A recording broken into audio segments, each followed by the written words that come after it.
At eto nga, kinasal na kami ni Chawu!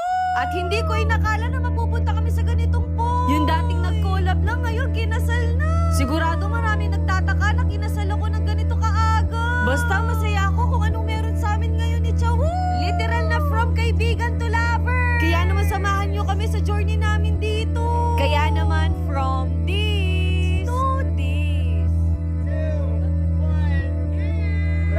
At eto nga, nandito na ako sa lugar kung saan gaganapin yung kasal na. First time ko nga kinabahan ng ganito. Iniisip ko kasi baka pag naglakad ako, matapilok ako, no? Sobrang ganda nga ng lugar na binook namin kasi meron ding swimming pool. At nabigla ko, alas 9 pa lang ng umaga, nakaset up na agad.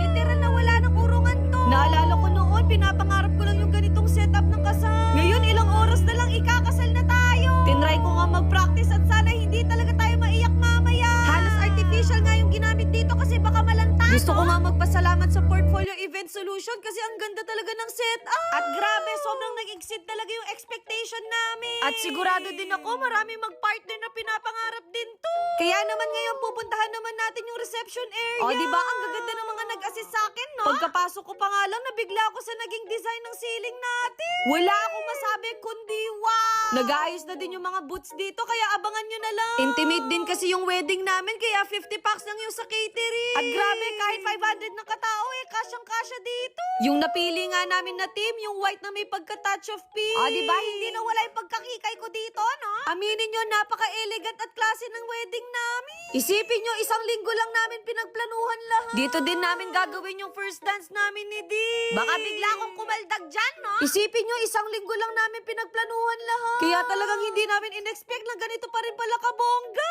Nagpaluto nga ako ng 2 putahe para sa mga staff natin. Mas okay nang magutom ako kesa yung mga trabahador, no? Sa goto ni Pido pala ako nagpaluto. Sila nga yung lagi kong mini-message kapag maramihan yung order ko. Nahiya pa nga ako kasi isang araw ko lang sila minessage. Grabe ka-spoiled ang ate nyo. Pinatawag ko nga agad yung mga staff para may energy naman sila mamaya. Pero totoo pala talaga yung sinasabi nila na kapag ikaw yung mag-i-event, wala kang gana kumain. Okay na din yan, baka hindi pa magkasya sa akin yung gas. Si Sir Jerome Fox pala yung mag-aayos sa atin ngayon. Matagal ko na din siya gusto makatrabaho at nasakto pa sa kasal natin. Basta ang sabi ko sa kanila, gusto ko natural at timeless lang yung makeup. Para at least kahit lumipas yung maraming taon na hindi ako magsisi sa makeup ko, no? At sakto, dumating na rin yung wedding gown ko. 4 na araw nga lang nila to ginawa pero ang ganda pa din. Kaya salamat kay Sir Rob kasi ang ganda talaga ng pagkagawa.